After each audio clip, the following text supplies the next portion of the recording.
नमस्कार students. Previous 3 videos के अंदर अपन लोगों ने चंबल नदी तंत्र और बनास नदी तंत्र को समझा। इस वीडियो के अंदर हम चंबल नदी तंत्र और बनास नदी तंत्र का रिवीजन परीक्षात्मक दृष्टिकोण से करेंगे, जिससे हमें ये मालूम हो जाए कि किस तरह के क्वेश्चन हमसे परीक्षा में पूछे जा सकते हैं। तो स्टूडेंट इस वीडियो को एंड तक ध्यान से देखिएगा। इससे आपको चंबल नदी तंत्र और बनास तंत्र याद भी हो जाएगा और आपको यह भी पता लग जाएगा कि किस तरह के प्रश्न एग्जाम में आ सकते हैं। तो सबसे पहले तो स्टूडेंट हमें सभी नदियों का उद्गम स्थल याद होना चाहिए कि किस नदी का उद्गम कहाँ से होता है। तो चंबल नदी तंत्र में हमने जो नदियाँ पढ़ी उनका उद्गम स्थल हमें याद होना चाहिए। तो चंबल नदी का उद्गम स्थल क्या है स्टूडेंट? जाना पाव की पहाड़ियां। तो चंबल नदी कहाँ से उद्गम होता है? चंबल नदी का जाना पाव की पहाड़ियों से। महू, इंदौर, मध्य प्रदेश। यानी कहने का अभिप्राय क्या है स्टूडेंट कि चंबल नदी का उद्गम मध्य प्रदेश के इंदौर जिले में महू के निकट मानपुरा के समीप स्थित विंध्याचल पर्वत श्रृंखला में जाना पाव की पहाड़ियों से होता है। बामनी नदी का उद्गम होता है स्टूडेंट हरिपुरा गांव। कहाँ से होता है? हरिपुरा गांव, बेंगू तहसील, चित्तौड़गढ़। तो बामनी नदी का उद्गम चित्तौड़गढ़ जिले की बेंगू तहसील के हरिपुरा गांव से होता है। मेज नदी का जो उद्गम है वो होता है बिजोलिया क्षेत्र, बिजोलिया क्षेत्र, भीलवाड़ा। तो मेज नदी का उद्गम भीलवाड़ा के बिजोलिया क्षेत्र से होता है। स्टूडेंट ये सारे उद्गम स्थल जो है आपको याद होने चाहिए, क्योंकि एग्जाम में मैच द फॉलोइंग वाला क्वेश्चन आ जाता है कि मिलान कीजिए कि किस नदी का उद्गम स्थल कहाँ से है। तो ये आपको याद होना चाहिए। मांगली नदी का उद्गम कहाँ से होता है? भीलवाड़ा से। घोड़ा पछाड़ नदी का उद्गम होता है बिजोलिया झील, और ये कहां पर स्थित है स्टूडेंट? बूंदी में। तो घोड़ा पछाड़ नदी का उद्गम बूंदी जिले की बिजोलिया झील से होता है। काली सिंध नदी का उद्गम होता है बागली गांव, और ये कहां पर स्थित है स्टूडेंट? देवास, मध्य प्रदेश।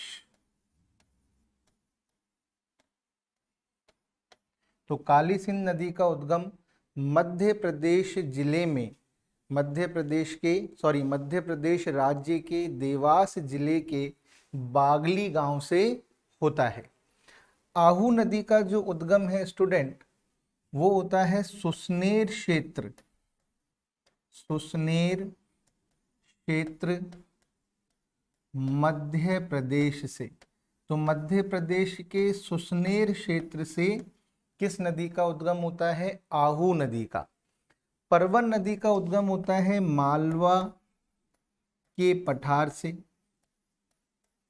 मालवा के पठार से, मध्य प्रदेश में। तो परवन नदी का उद्गम मध्य प्रदेश में मालवा के पठार से अजनार व घोड़ा पछाड़ नदी की संयुक्त धारा के रूप में होता है, मैंने आपको बताया था स्टूडेंट। और पार्वती नदी का उद्गम होता है सेहोर क्षेत्र से। ये कहां पर है स्टूडेंट? देवास, मध्य प्रदेश। तो मध्य प्रदेश के देवास जिले के सीहोर क्षेत्र से पार्वती नदी का उद्गम होता है। तो स्टूडेंट हमको ये उद्गम स्थल जो है याद होने चाहिए कि चंबल नदी का उद्गम जानापाव की पहाड़ियों से होता है, बामनी नदी का उद्गम हरिपुरा गांव से होता है, मेज नदी का उद्गम बिजोलिया क्षेत्र से होता है और मांगली नदी का उद्गम भीलवाड़ा से, घोड़ा पछाड़ नदी का बिजोलिया झील से होता है और काली सिंध नदी का बागली गांव, आहू नदी का सुसनेर क्षेत्र, परवन नदी का मालवा के पठार से और पार्वती नदी का सीहोर क्षेत्र से। और ये कहाँ पर स्थित हैं ये भी हमें पता होना चाहिए। जैसे कि जानापाव की पहाड़ियाँ मध्य प्रदेश राज्य के इंदौर जिले में महू के निकट मानपुरा के समीप है। उसी तरह हरिपुरा गांव चित्तौड़गढ़ की बेंगू तहसील में है, बिजोलिया क्षेत्र भीलवाड़ा जिले में है और मांगली नदी का उद्गम तो भीलवाड़ा से ही होता है। बिजोलिया झील बूंदी में है, बांगली गांव मध्य प्रदेश के देवास जिले में है, सुसनेर क्षेत्र मध्य प्रदेश, मालवा का पठार मध्य प्रदेश और सीहोर क्षेत्र मध्य प्रदेश राज्य के देवास जिले में। तो ये उद्गम स्थल आपको याद होने चाहिए। अब हम बात करते हैं स्टूडेंट बनास नदी तंत्र की, जो नदियां हमने पढ़ी उनके उद्गम स्थल के बारे में। तो बनास नदी का उद्गम कहाँ से होता है? बनास नदी का उद्गम होता है खमनौर की पहाड़ियों से। कहाँ से होता है स्टूडेंट? खमनौर की पहाड़ियों से। और ये कहाँ पर है? कुंभलगढ़ राजसमंद। तो राजसमंद जिले में कुंभलगढ़ के समीप खमनौर की पहाड़ियों से किसका उद्गम होता है? बनास नदी का। बेड़च नदी का जो उद्गम होता है स्टूडेंट वो होता है गोगुंदा की पहाड़ियों से। कहाँ से होता है? गोगुंदा की पहाड़ियों से। और गोगुंदा की पहाड़ियाँ कहाँ पर है स्टूडेंट? उदयपुर जिले में। कहाँ पर है? उदयपुर जिले में। गंभीरी नदी का उद्गम होता है स्टूडेंट जावरा की पहाड़ियों से। जावरा की पहाड़ियों से।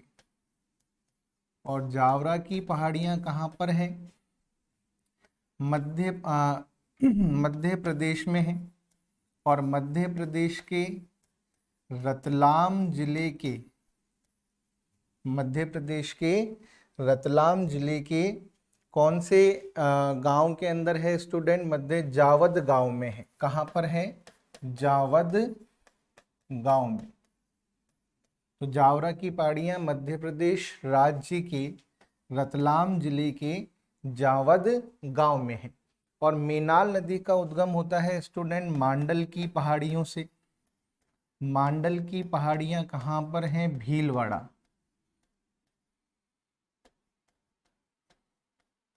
और मांडल की पहाड़ियाँ कहाँ पर हैं स्टूडेंट? भीलवाड़ा। उसी तरह कोठारी नदी का उद्गम कहाँ से होता है स्टूडेंट? कोठारी नदी का उद्गम होता है दिवेर की पहाड़ियों से। कहाँ से होता है? दिवेर की पहाड़ियों से। और ये कहाँ पर है? राजसमंद। राजसमंद में एक स्थान है देवगढ़, उसके समीप दिवेर की पहाड़ियों से इसका क्या होता है? उद्गम होता है। खारी नदी का उद्गम होता है बिजराल ग्राम की पहाड़ियों से।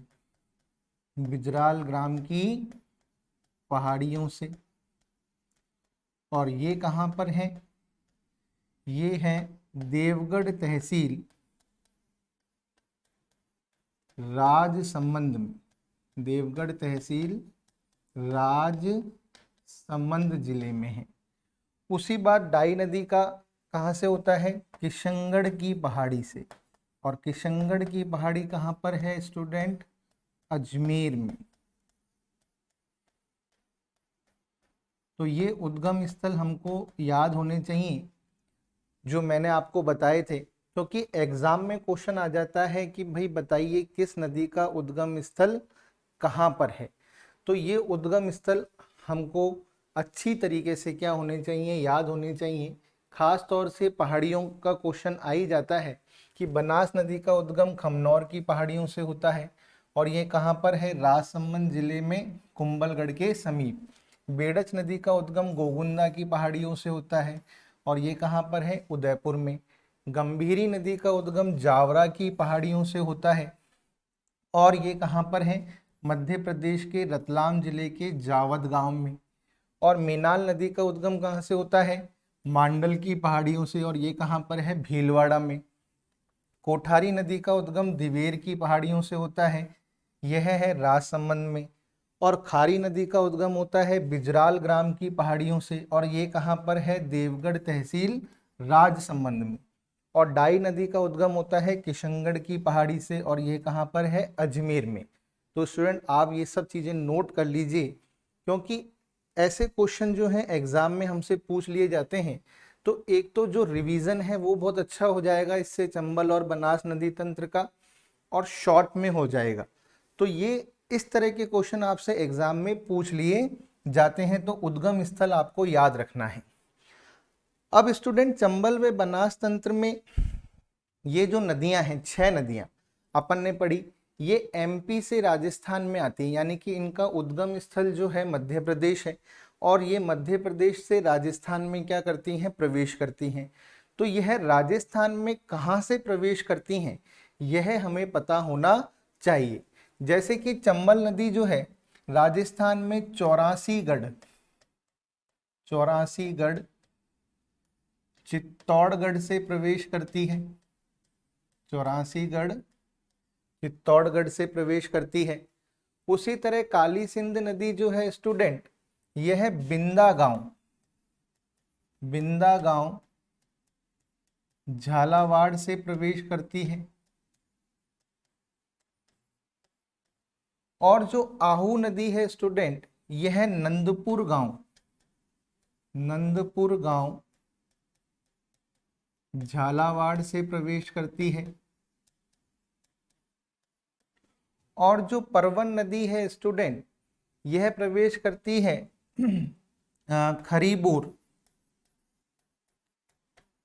खरीबोर नामक स्थान से और ये कहां पर है, मनोहर थाना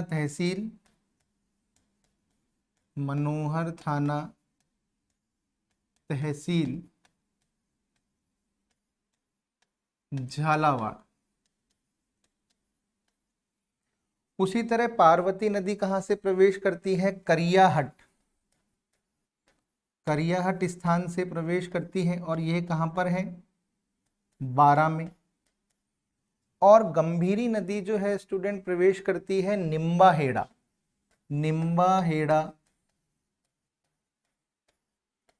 चित्तौड़गढ़ से। तो स्टूडेंट ये चंबल व बनास नदी तंत्र की वो नदियां हैं जो मध्य प्रदेश में जिनका उद्गम होता है और जो राजस्थान में प्रवेश करती हैं। तो यह एमपी से राजस्थान में आती हैं। तो राजस्थान में यह कौन से स्थान से प्रवेश करती हैं, यह भी हमें पता होना चाहिए, क्योंकि एग्जाम में ऐसा क्वेश्चन भी पूछ लिया जाता है कि बताइए चंबल नदी राजस्थान में कहाँ से प्रवेश करती है, चौरासीगढ़ से। काली सिंध नदी कहाँ से प्रवेश करती है, बिंदा गांव झालावाड़ से। आहू नदी प्रवेश करती है नंदपुर गांव झालावाड़ से। परवन नदी खरीबोर नामक स्थान से प्रवेश करती है और यह भी कहाँ पर है, झालावाड़ में। तो काली सिंध, आहू और परवन ये तीनों नदियां झालावाड़ से प्रवेश करती हैं। और पार्वती नदी जो राजस्थान और मध्य प्रदेश के मध्य में 2 बार सीमा बनाती है, यह प्रवेश करती है करियाहट बारा जिले से। और गंभीरी नदी जो है स्टूडेंट, ये निम्बाहेड़ा चित्तौड़गढ़ से राजस्थान में प्रवेश करती हैं। तो ये अभी आपको याद होना चाहिए। अब हम बात करते हैं कि भाई चंबल नदी, बनास नदी, बामनी नदी और बेडच नदी के अन्य नाम क्या क्या हैं, क्योंकि ये क्वेश्चन भी हमसे एग्जाम में पूछ लिया जाता है। तो हालांकि मैंने आपको सब बताया है, लेकिन अपन रिवीजन कर रहे हैं। तो चंबल नदी के अन्य नाम क्या क्या हैं स्टूडेंट? सॉरी स्टूडेंट, इस नदी को चर्मणवती, नित्यवाहिनी, बारहमासी, कामधेनु,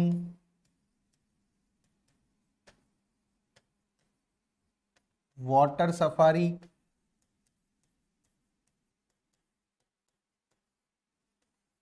घड़ियालों की शरण स्थली,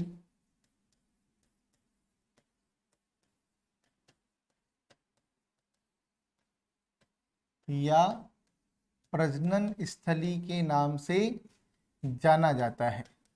तो स्टूडेंट ये चंबल नदी के क्या है, अन्य नाम हैं जो आपको याद होने चाहिए कि चंबल नदी को चर्मणवती, नित्यवाहिनी, बारहमासी, कामधेनु, वाटर सफारी, घड़ियालों की शरण स्थली और प्रजनन स्थली के नाम से जाना जाता है।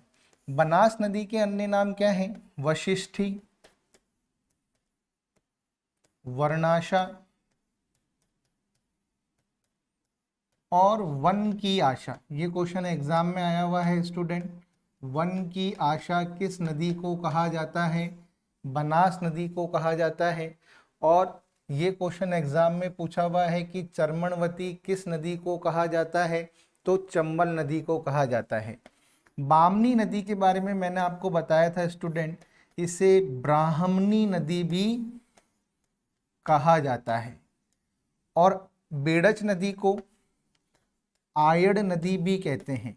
उदय सागर झील में गिरने से पहले इसे आयड़ नदी कहा जाता है और उदय सागर झील के पश्चात इसे बेड़च कहा जाता है।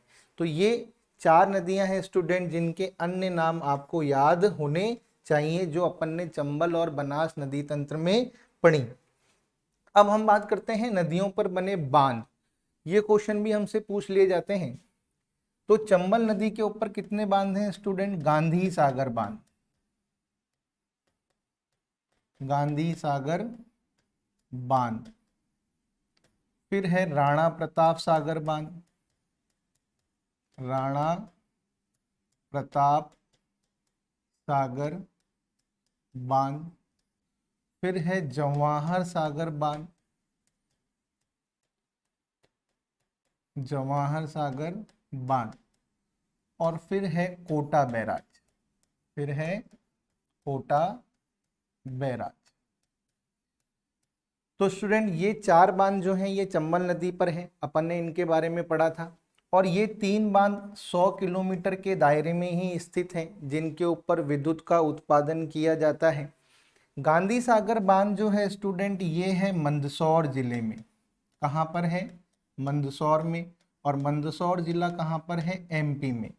और एक क्वेश्चन ये भी पूछा गया है कि गांधी सागर बांध जो है किन 2 पठारों के मध्य में बना हुआ है, रामपुरा व भानपुरा पठारों के मध्य में मंदसौर जिले में बना हुआ है। कहाँ पर है, मंदसौर जिले में। और ये राजस्थान में नहीं है, ये एमपी में है। उसी पता है राणा प्रताप सागर बांध, ये रावत भाटा चित्तौड़गढ़ में है। कहाँ पर है स्टूडेंट, रावत भाटा चित्तौड़गढ़। और रावत भाटा को हम राजस्थान की अणु नगरी भी कहते हैं।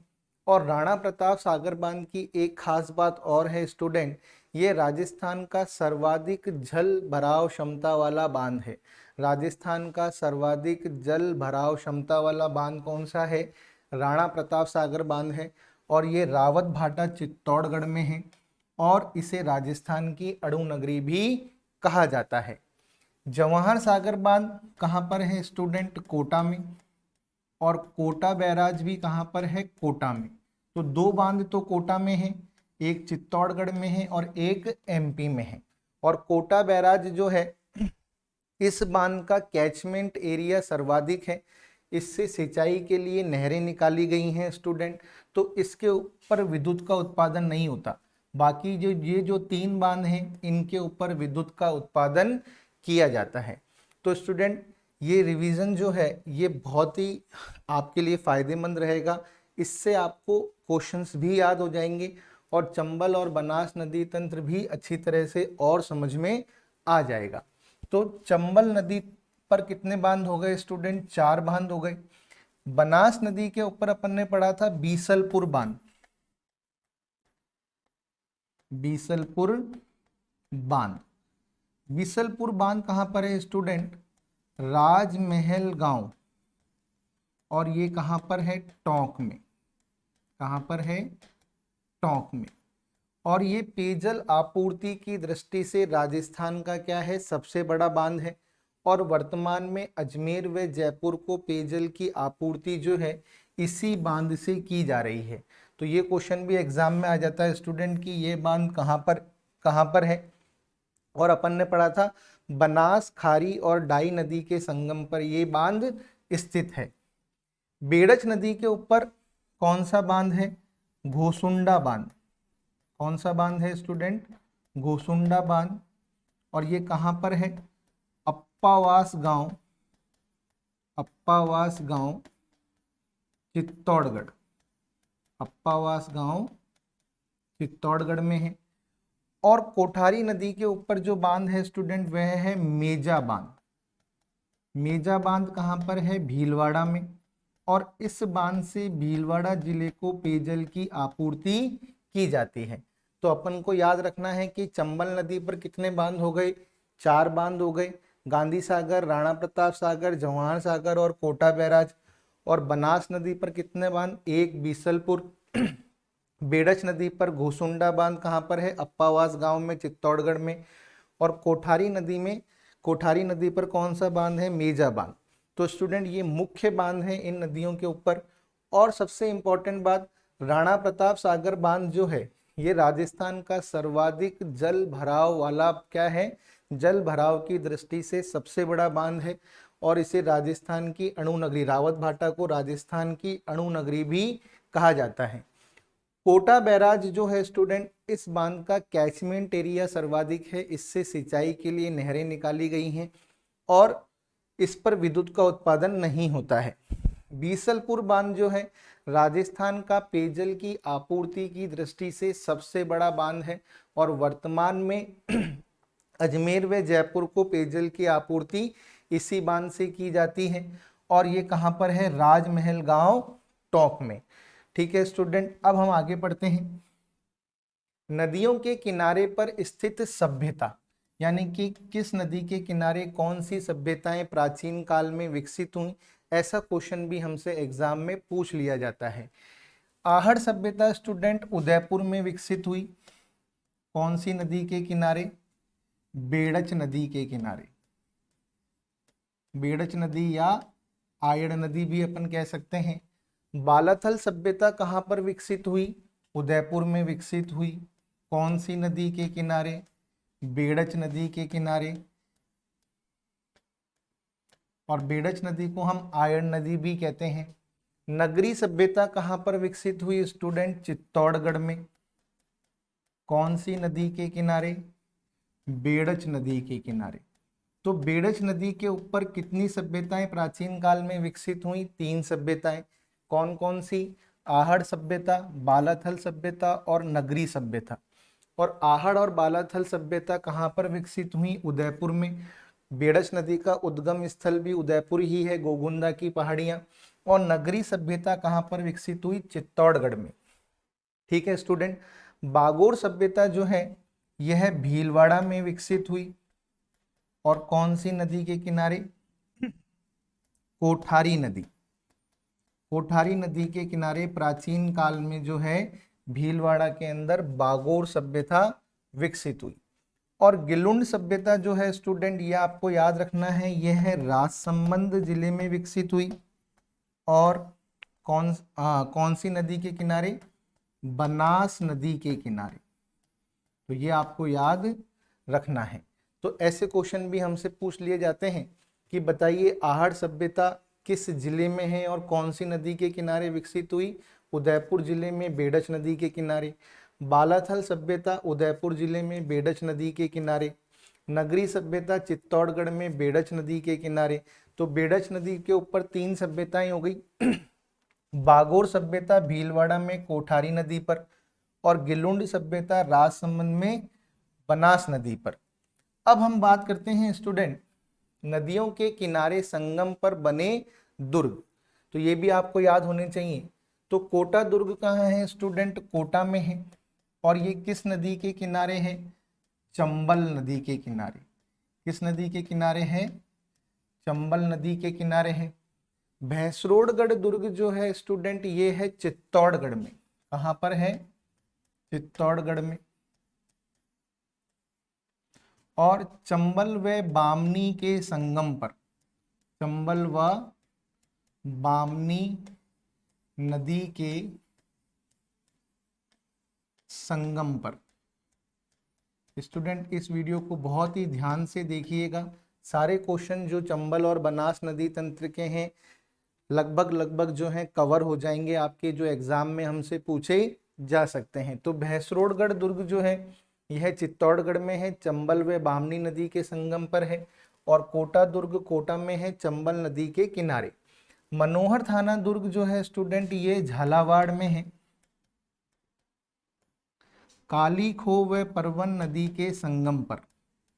काली खो व परवन नदी के संगम पर। ये मैंने आपको पढ़ाया भी है स्टूडेंट, ये सारे ही पढ़ा चुका हूं, लेकिन अभी अपन क्या कर रहे हैं, रिवाइज कर रहे हैं। शेरगढ़ दुर्ग को अपन कोषवर्धन दुर्ग भी कहते हैं। तो इसका क्वेश्चन ऐसे भी आ सकता है स्टूडेंट, ध्यान रखिएगा कि कोषवर्धन दुर्ग या शेरगढ़ दुर्ग जो है ये कहाँ पर है? बारा में है। और ये कौन सी नदी के संगम पर है, कौन सी नदी के किनारे है?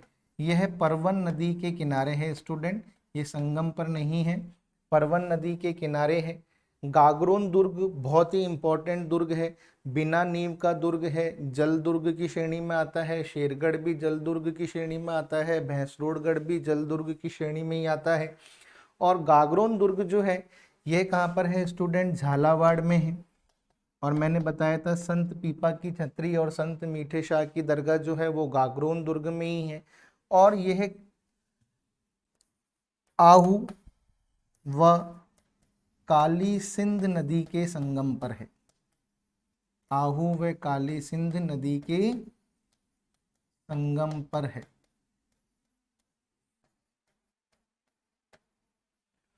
और चित्तौड़गढ़ दुर्ग कहाँ पर है स्टूडेंट? चित्तौड़गढ़ में ही है। और ये बेड़च व गंभीरी नदी के संगम पर है। बेड़च व गंभीरी नदी के संगम पर है। तो ये हमको याद होना चाहिए स्टूडेंट कि कोटा दुर्ग कहाँ पर है? कोटा में है, चंबल नदी के किनारे। भैंसरोडगढ़ दुर्ग चित्तौड़गढ़ में है, चंबल व बामनी नदी के संगम पर। मनोहर थाना दुर्ग झालावाड़ में है, काली खो व परवन नदी के संगम पर। शेरगढ़ दुर्ग बारा में है, परवन नदी के किनारे। गागरोन दुर्ग झालावाड़ में है, आहू व काली सिंध नदी के संगम पर। चित्तौड़गढ़ दुर्ग चित्तौड़गढ़ में है, बेड़च व गंभीरी नदी के संगम पर। तो ये अपन को याद होना चाहिए।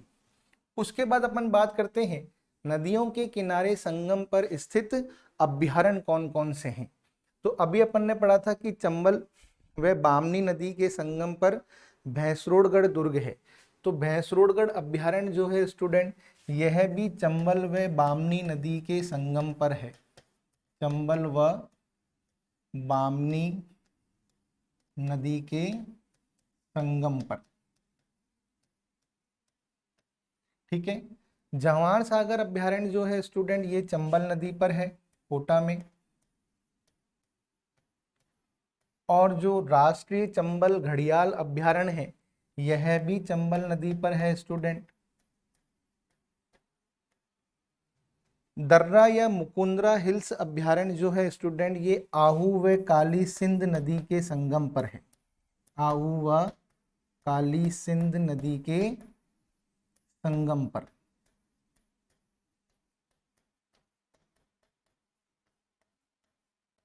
ठीक है। शेरगढ़ अभ्यारण्य जो है स्टूडेंट यह परवन नदी पर स्थित है। सांपों की शरण स्थली के नाम से विख्यात है। परवन नदी शेरगढ़ अभ्यारण्य से गुजरती है, ये मैंने आपको बताया था। तो शेरगढ़ अभ्यारण्य जो है स्टूडेंट बारा में है और परवन नदी के किनारे क्या है? स्थित है। दर्रा या मुकुंदरा हिल्स अभ्यारण्य जो है ये आहू व काली सिंध नदी के संगम पर है, यानी कि ये दोनों नदियां जो हैं इस अभ्यारण्य से गुजरती हैं। राष्ट्रीय चंबल घड़ियाल अभ्यारण्य जो है ये चंबल नदी पर है। जवाहर सागर अभ्यारण्य भी चंबल नदी पर है कोटा में। और भैंसरोडगढ़ अभ्यारण्य जो है चित्तौड़गढ़ में चंबल व बामनी नदी के संगम पर है। तो ये हमको याद होना चाहिए। अब बात करते हैं त्रिवेणी संगम। स्टूडेंट, अपन ने चंबल नदी तंत्र और बनास नदी तंत्र के अंदर बनास नदी के ऊपर 3 त्रिवेणी संगम पड़े। तो पहला त्रिवेणी संगम किसका था? बनास, बेड़च और मेनाल का। यह त्रिवेणी संगम कहां पर होता है? बिंगोद भीलवाड़ा में। बिंगोद भीलवाड़ा में। फिर बनास, खारी व डाई, इन 3 नदियों का संगम कहां पर होता है स्टूडेंट? बीसलपुर स्थान पर। और ये कहां पर है? राजमहल गांव, टोंक। और इसी त्रिवेणी संगम पर कौन सा बांध बना हुआ है स्टूडेंट? बीसलपुर बांध। बनास, चंबल व सीप का त्रिवेणी संगम कहां पर होता है स्टूडेंट? सवाई माधोपुर। सवाई माधोपुर, खंडार तहसील,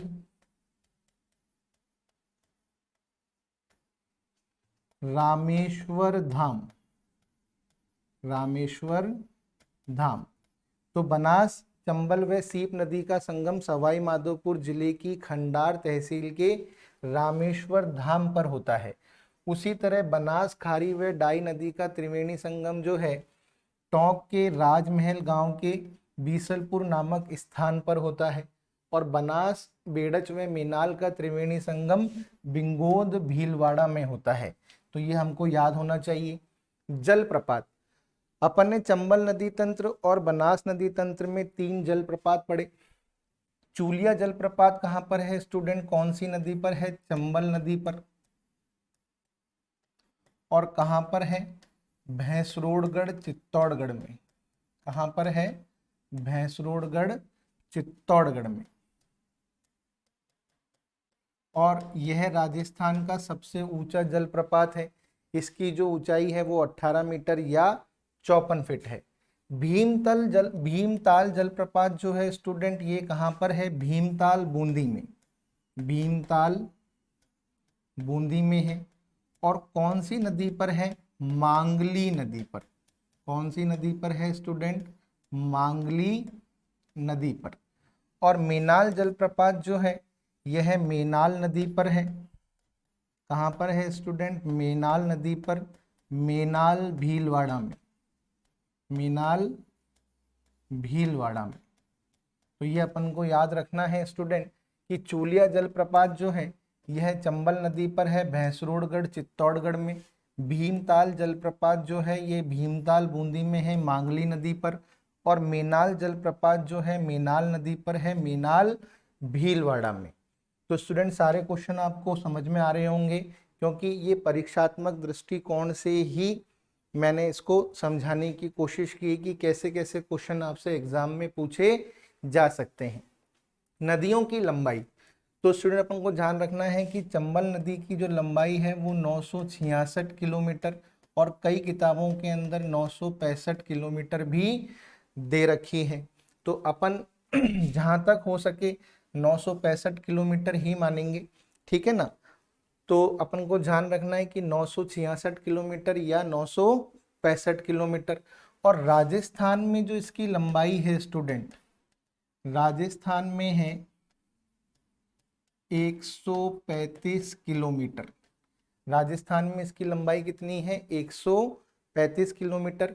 और यह राजस्थान, एमपी व यूपी के मध्य में 241 किलोमीटर की अंतर्राज्यीय सीमा बनाती है। इसका भी हमको ध्यान रखना है कि अंतर्राज्यीय सीमा कितने किलोमीटर की है? 241 किलोमीटर की है। राजस्थान में इसकी लंबाई 135 किलोमीटर है और उसकी कुल लंबाई 966 किलोमीटर या 965 किलोमीटर, ठीक है स्टूडेंट। और ये राजस्थान की क्या है? सबसे लंबी नदी है। बनास की जो लंबाई है वह है 480 किलोमीटर और पूर्ण बहाव की दृष्टि से यह राजस्थान की सबसे लंबी नदी है।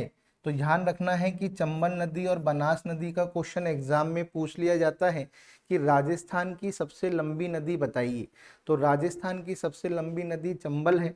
और यदि पूछा जाए कि पूर्ण बहाव की दृष्टि से राजस्थान की लंबी नदी बताइए, तो पूर्ण बहाव की दृष्टि से बनास है। काली सिंध की जो लंबाई है वह है 278 किलोमीटर और राजस्थान में 145 किलोमीटर। खारी नदी की जो लंबाई है वह है 192 किलोमीटर और बेड़च की है 190 किलोमीटर। और स्टूडेंट आपको याद रखना है जो बामनी नदी है इसकी जो लंबाई है वह है 98 किलोमीटर। तो मेन तो स्टूडेंट अपन को चंबल, बनास इसकी याद रखनी है। और चंबल राजस्थान की सबसे लंबी नदी है और बनास पूर्ण बहाव की दृष्टि से राजस्थान की सबसे लंबी नदी है। और राजस्थान में चंबल की जो लंबाई है वह है 135 किलोमीटर और यह 241 किलोमीटर की क्या बनाती है, अंतरराज्यीय सीमा। अंतरराज्यीय सीमा किन किन राज्यों के मध्य में, राजस्थान, मध्य प्रदेश और यूपी के मध्य में। और बनास की लंबाई है 480 किलोमीटर।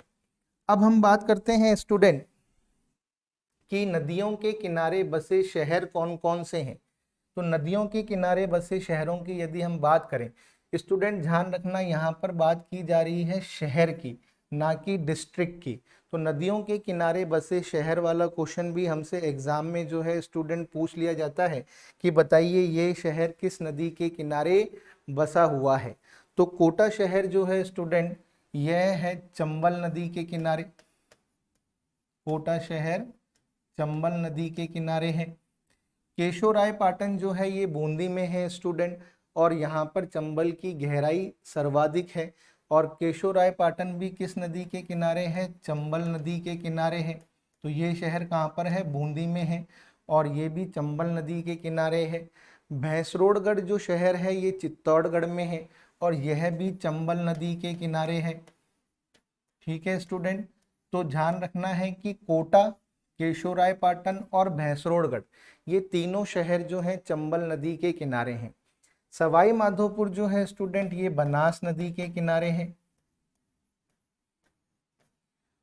टोंक, टोंक भी बनास नदी के किनारे है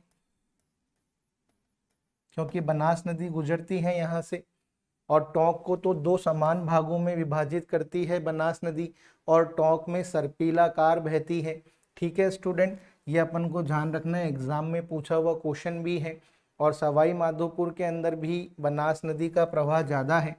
नाथद्वारा, यहाँ पर नाथद्वारा राज संबंध में है स्टूडेंट, यह भी बनास नदी के किनारे स्थित है। और बीसलपुर टोंक में है और यहाँ पर बीसलपुर बांध बनाया गया है तो यह भी बनास नदी के किनारे है।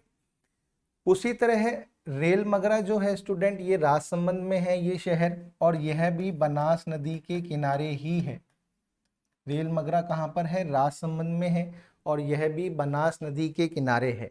तो सवाई माधोपुर, टोंक, नाथद्वारा, बीसलपुर और रेल मगरा ये कौन सी नदी के किनारे बसे हुए शहर हैं स्टूडेंट, बनास नदी के। विजयनगर और गुलाबपुरा ये दोनों शहर जो हैं स्टूडेंट खारी नदी के किनारे हैं। खारी नदी इन दोनों शहरों के बीच में से बहती है स्टूडेंट। और विजयनगर जो है ये अजमेर में आता है और गुलाबपुरा जो है ये भीलवाड़ा में आता है। यानी कि विजयनगर, फिर खारी नदी, फिर गुलाबपुरा। तो गुलाबपुरा से भीलवाड़ा स्टार्ट हो जाता है और जैसे ही खारी नदी को पार करके विजयनगर में आते हैं तो अजमेर स्टार्ट हो जाता है। तो विजयनगर और गुलाबपुरा के मध्य में कौन सी नदी बहती है, खारी नदी बहती है। उसी तरह आसिंद जो है यह भीलवाड़ा में है, यह भी खारी नदी के किनारे ही है। तो विजयनगर, गुलाबपुरा और आसिंद कौन सी नदी के किनारे है, खारी नदी के किनारे है। जो चित्तौड़गढ़ है स्टूडेंट यह है बेड़च नदी के किनारे। बेड़च और गंभीरी के संगम पर चित्तौड़गढ़ दुर्ग स्थित है। तो चित्तौड़गढ़ शहर जो है ये बेड़च नदी के किनारे है स्टूडेंट। झालावाड़ जो है काली सिंध, काली सिंध नदी के किनारे स्थित है। और भीलवाड़ा जो है स्टूडेंट ये कोठारी नदी के किनारे स्थित है। तो आपको याद रखना है कि ये सारे शहर जो मैंने आपको बताए किन किन नदियों के किनारे स्थित है। तो कोटा, केशोरायपाटन और भैंसरोडगढ़, ये तीनों शहर चंबल नदी के किनारे हो गए। सवाई माधोपुर, टोंक, नाथद्वारा, बीसलपुर और रेलमगरा, ये बनास नदी के किनारे हो गए। विजयनगर, गुलाबपुरा और आसिंद, ये खारी नदी के किनारे स्थित शहर हो गए। चित्तौड़गढ़ जो है बेड़च नदी के किनारे है। झालावाड़ काली सिंध नदी के किनारे है। और भीलवाड़ा कोठारी नदी के किनारे है। तो स्टूडेंट यहाँ पर हमारा चंबल व बनास नदी तंत्र का जो रिवीजन है वो कंप्लीट होता है परीक्षात्मक दृष्टिकोण से कि किस तरह के क्वेश्चन हमसे एग्जाम में इस नदी तंत्र से पूछे जा सकते हैं। तो स्टूडेंट मैं आशा करता हूं कि आपको ये वीडियो समझ में आया होगा। Thank you very much.